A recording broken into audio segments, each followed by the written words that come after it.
My name is Angel. I'm 32, and I'm the kind of woman most of my family assumed would just roll over when things got messy. The quiet one, the agreeable one, the one who never makes a scene. And maybe I used to be like that. But when my grandparents passed and left their entire estate to me, the house, the savings, and the shares, worth just under 920,000, something inside me shifted. I started paying attention.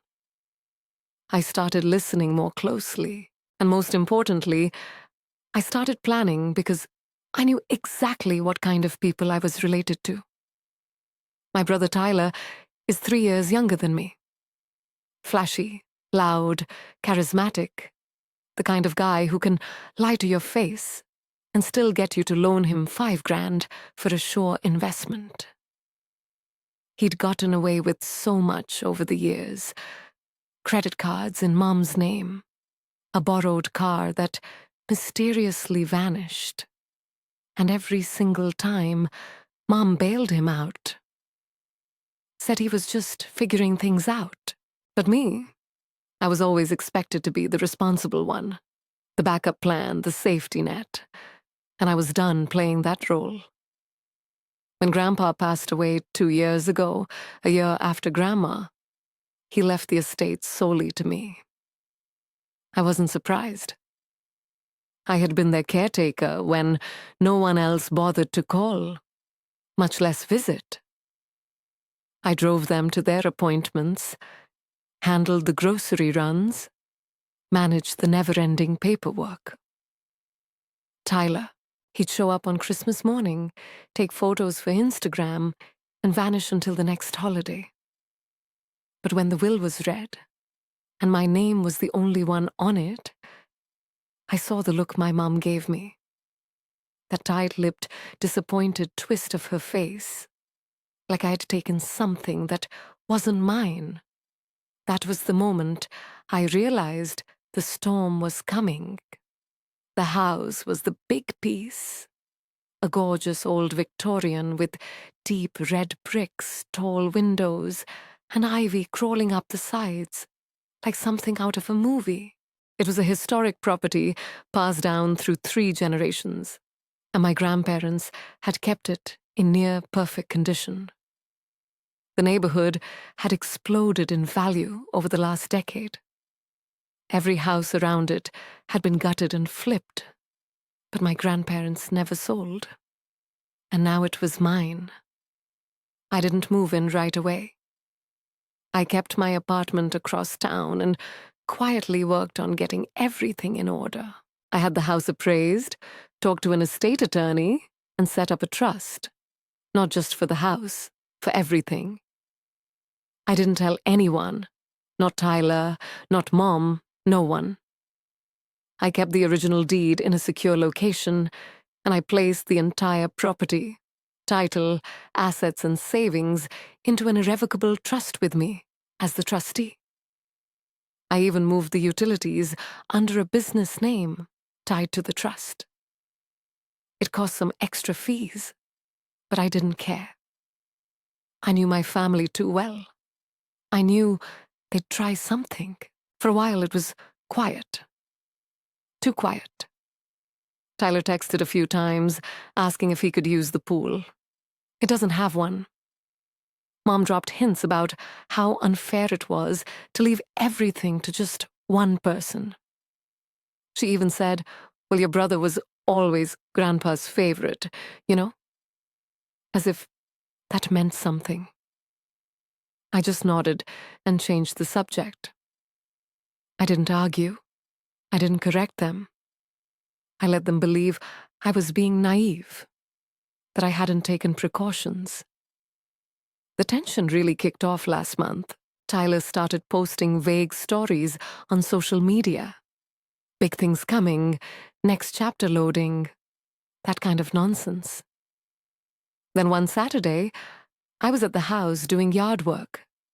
Nothing fancy, just trying to keep up the landscaping when I saw Mom's car pull into the driveway. Tyler hopped out first, all grins and sunglasses, like he was arriving at a photo shoot. Mom followed, carrying a clipboard and smiling like she was about to cut a ribbon on a new property development. "Hey, sis," Tyler said, clapping me on the shoulder. "We've got some news."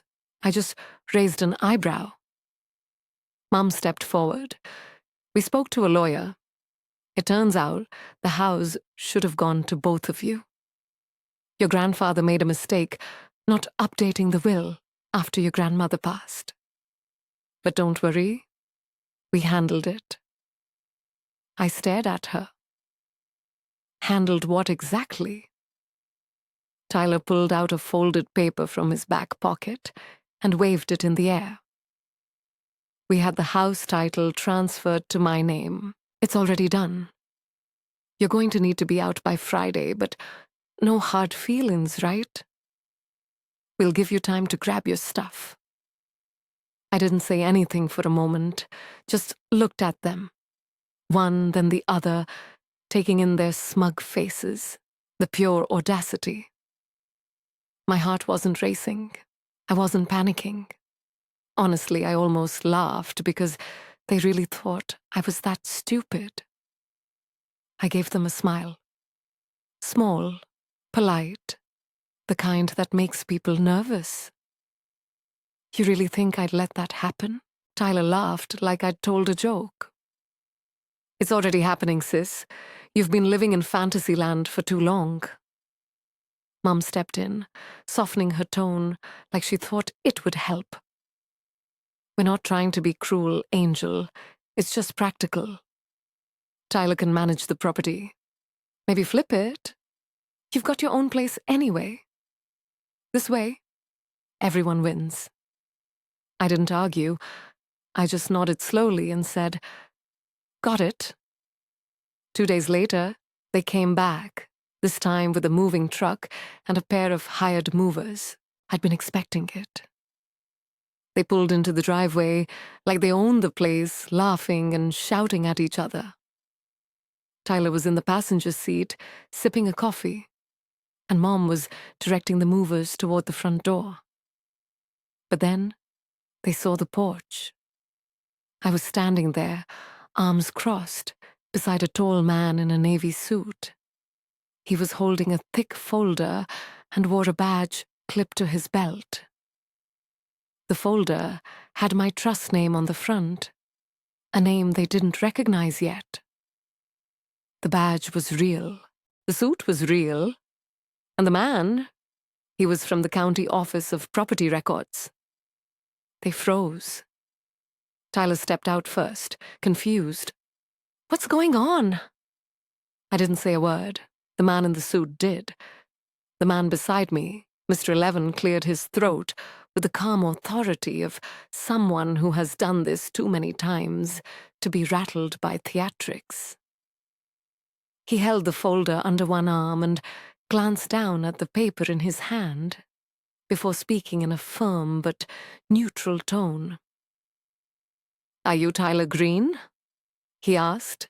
Tyler frowned, clearly thrown off by the question. "Yeah, who's asking?" Mr. Levin stepped forward slightly. "I'm with the county office of property records. I'm here on behalf of the legal trustee of the East Thornhill estate. That's this property." He pointed behind him at the house. "I have documentation showing the deed has been held in a trust since April of last year, under the management of Angel Green. Any claims made regarding the property's ownership since that date, including a fraudulent title transfer, are not just invalid, but criminally prosecutable." Tyler's face drained a full shade of color. "Fraudulent?" he muttered, looking to Mom. "What is he talking about?" Mom stepped forward, lips tight. There must be some mistake.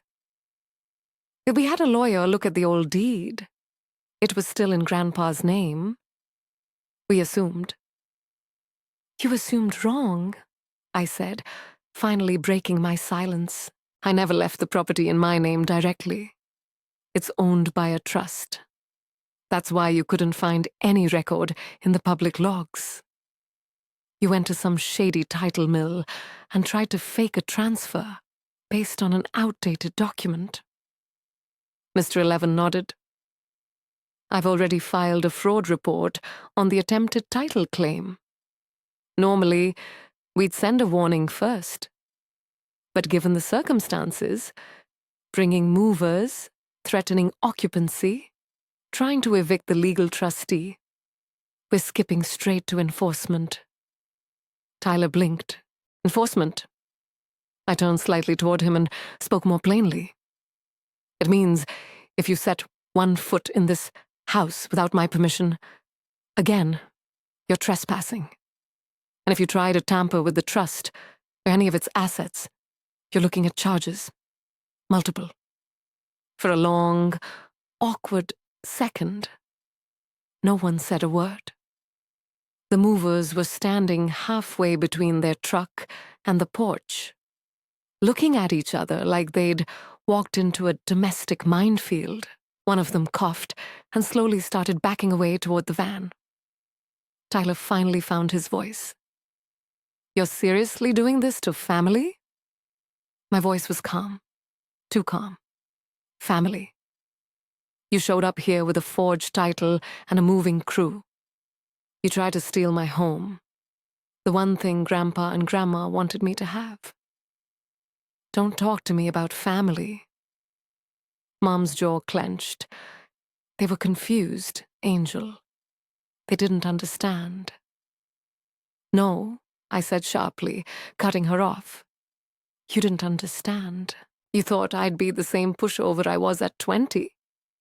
The girl you could guilt into giving up her weekend to babysit Tyler's drama or float alone because you needed it just this once. But I'm not that girl anymore. I learned, I listened, and I prepared. Mr. Levan added, flipping through the folder.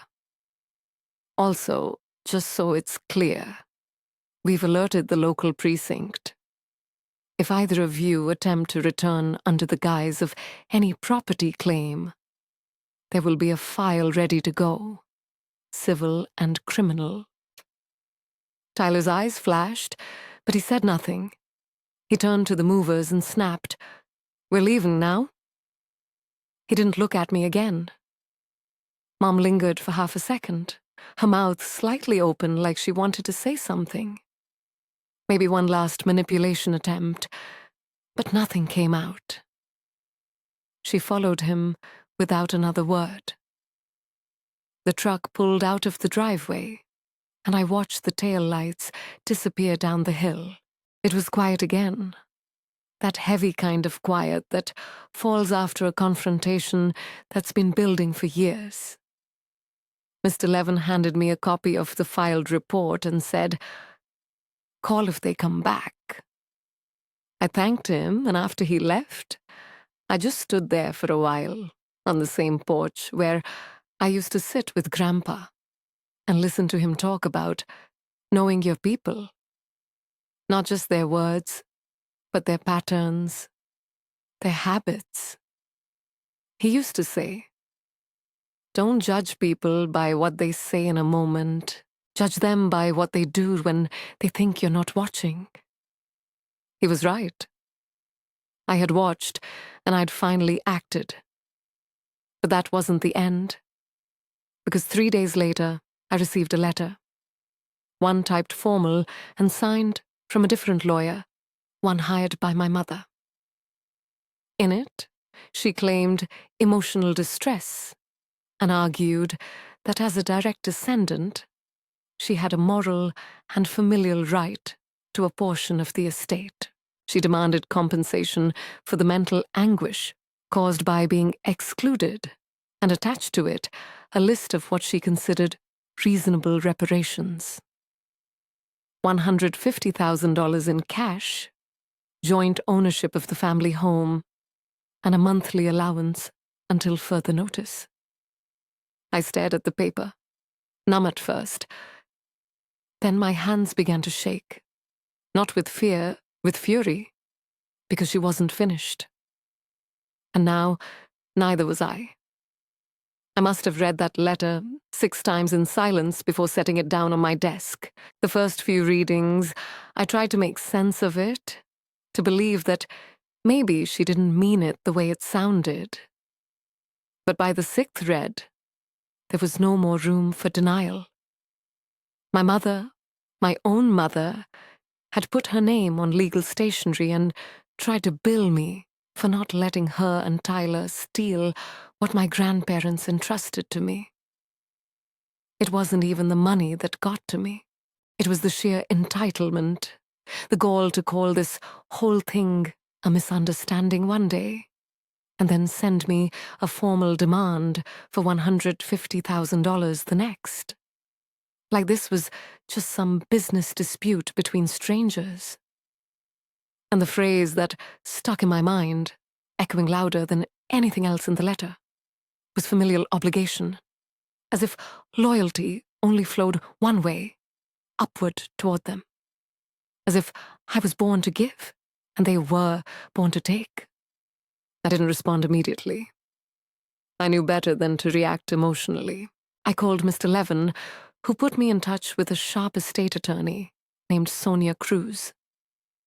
She was in her early 40s, soft-spoken but razor-focused, the kind of person who didn't bother bluffing because she didn't need to. I gave her everything. The trust documents, the letter from my mom's lawyer, even screenshots of texts and social media posts from Tyler's little Next Chapter campaign. Within a day, Sonia had filed a formal cease and desist against both of them. The message was clear. The trust was airtight, legally shielded, and they had no standing. But Sonia didn't stop there. She looked deeper.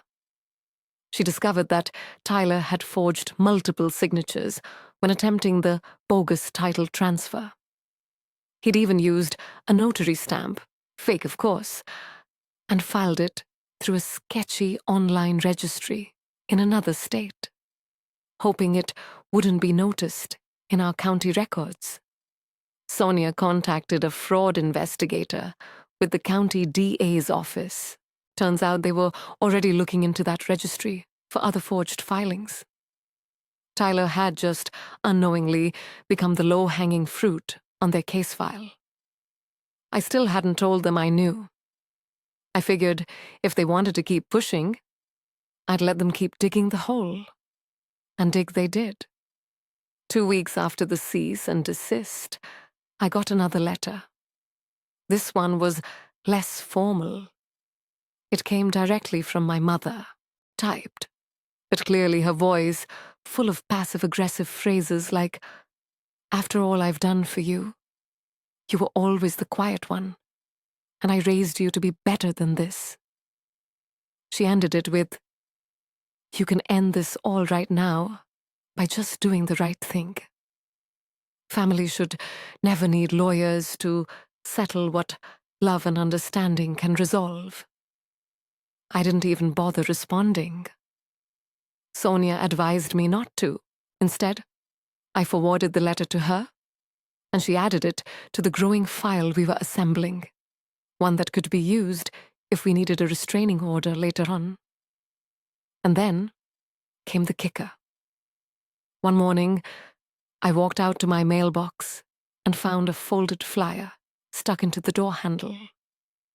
It wasn't addressed, just jammed into the gap, like some kind of high school prank. But I recognized the handwriting instantly. Tyler's.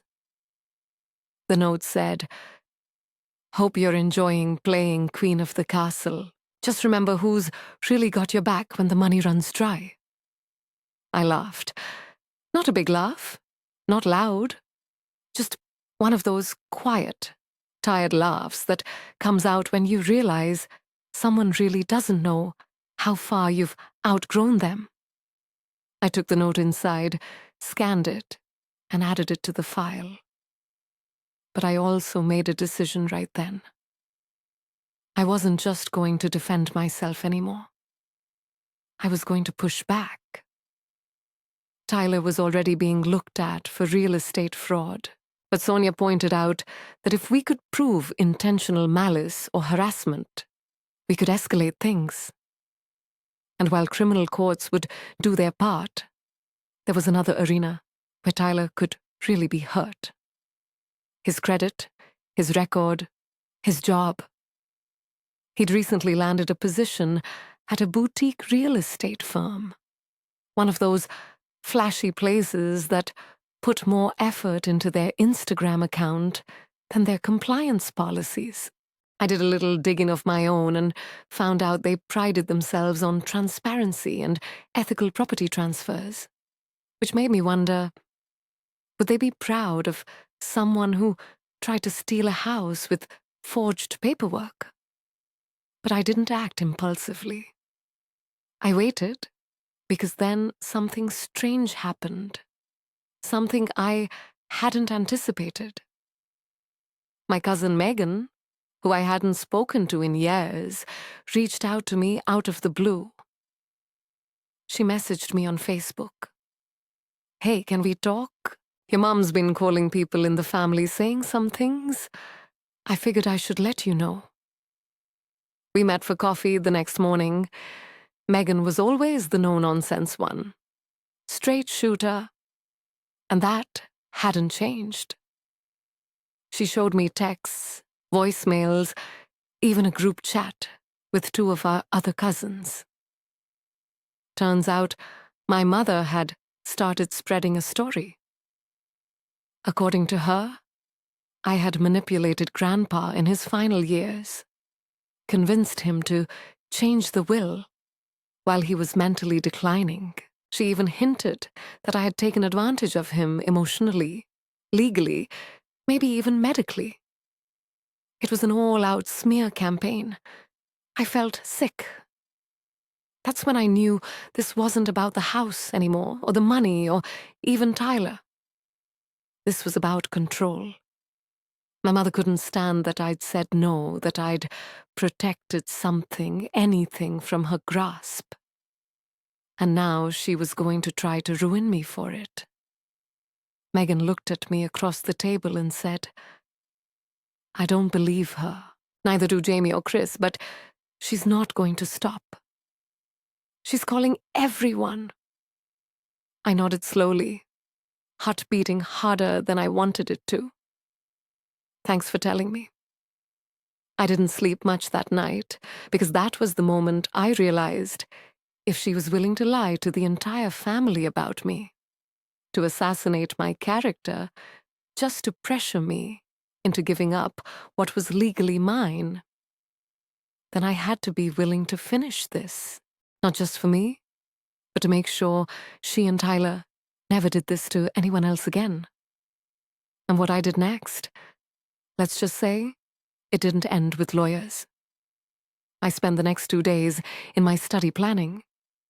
By now, the trust was protected from any legal angle. That part was secure. But their smear campaign was already infecting the extended family.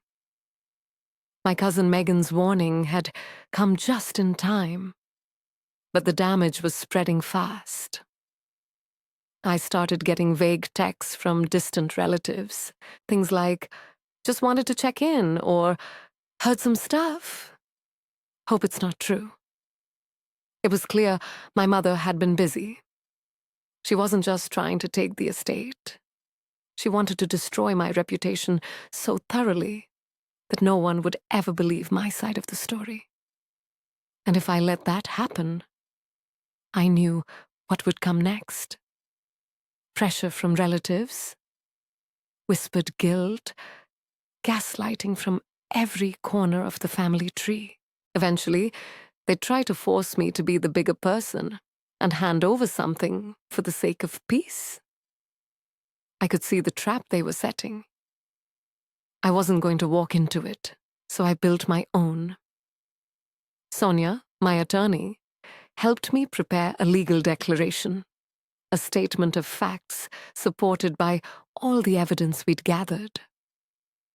The forged title application, the fake notary stamp, the letters, the attempted property seizure, and the smear campaign. I included scanned screenshots from Megan's messages, voicemails left by my mum calling me a greedy manipulator, and the copy of the lawyer's ridiculous demand for $150,000. But I didn't just file it away in a court office. I sent a clean, easy-to-read version to every relative my mum had called. I wrote a short message. Hi, I know some things have been said recently, and before you draw any conclusions, I want you to have the facts backed by documents, not stories. I've attached everything you need to see. After this, I won't be discussing it again. If you believe me, great. If not, that's your choice, but at least you'll be making it with the full truth in front of you. Then I hit send to 27 contacts. The fallout was instant. Within hours, I got 5 replies from relatives I hadn't spoken to in years. Most were apologetic. A few were horrified. My Aunt Robin, who used to do on Tyler like he walked on water, called me that evening in tears. She had believed every word my mother said until she saw the forgery, the letter, the folder of proof. She said, "I didn't know. I swear I didn't know. Angel, I'm so sorry." I didn't ask for apologies. I just told her I hoped she understood now why I'd done what I did. But not everyone reacted that way. 3 relatives, all on my mom's side, doubled down, claimed I had manipulated the narrative. One even accused me of making up the documents. I knew I couldn't win them all, but for every one of those, I had 5 more people reach out and say, "Thank you for telling the truth." Then came the part I'd been waiting for. I reached out to Tyler's boss anonymously at first. I submitted a tip through their internal ethics line. Not just a vague warning, a full PDF report organized, labeled with exhibits. It included the attempted fraudulent transfer of the house, the misuse of legal documents, and the potential real estate crime he committed using their name and reputation. I thought maybe it would take a week. It took 2 days. Tyler's name was removed from the company's website by the end of the week, according to a contact of mine in the local real estate association, someone I knew from college who now worked in compliance. The firm had launched an internal audit the moment they saw the complaint. They found other inconsistencies in Tyler's client files, too. He wasn't just fired. He was reported to the state board. His license was frozen pending investigation. He tried to call me the day it happened. 11 missed calls. I didn't answer a single one. That weekend, I saw a new post on his Instagram, a black screen with the words, "Some people will destroy your life and pretend they're the victim." He didn't name me, but he didn't have to. Everyone who mattered already knew the truth. But it wasn't over yet because 2 days later, I got a formal notice from the county. A warrant was being issued. The forged title application had triggered legal consequences. Tyler was being charged with attempted property fraud and submitting falsified documents to a government agency. I stared at the notice for a long time, numb. This wasn't the ending I ever wanted. I didn't want to destroy him. I didn't want any of this. But he'd forced it.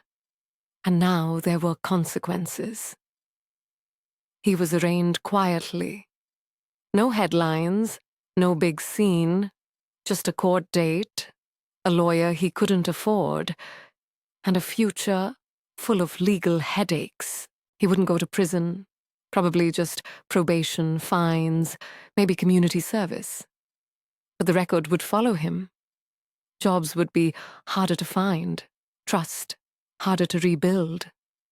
And the next time he tried to rebrand himself as a savvy real estate guy, this would be the skeleton in the closet. As for my mother, she went silent after the evidence went public. Completely silent.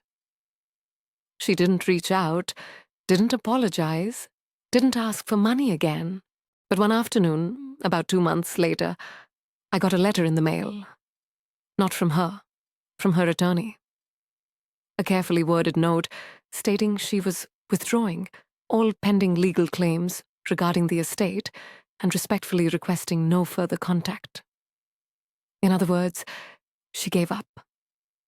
She knew she lost. I didn't feel joy. I didn't feel triumph. I felt free. That night, I went to the old Victorian and walked the halls slowly, barefoot on the hardwood floors. The air smelled faintly of cedar and old books. The house was quiet, peaceful, mine. I stood in the den where Grandpa used to sit in that big leather armchair and read the paper and whispered. I kept it safe, just like I promised. I think he would have been proud. In the end, I didn't just keep the house. I kept my dignity. I kept my future. Tyler lost his career. My mother lost her narrative. And I gained something they never expected. The strength to stop being their victim.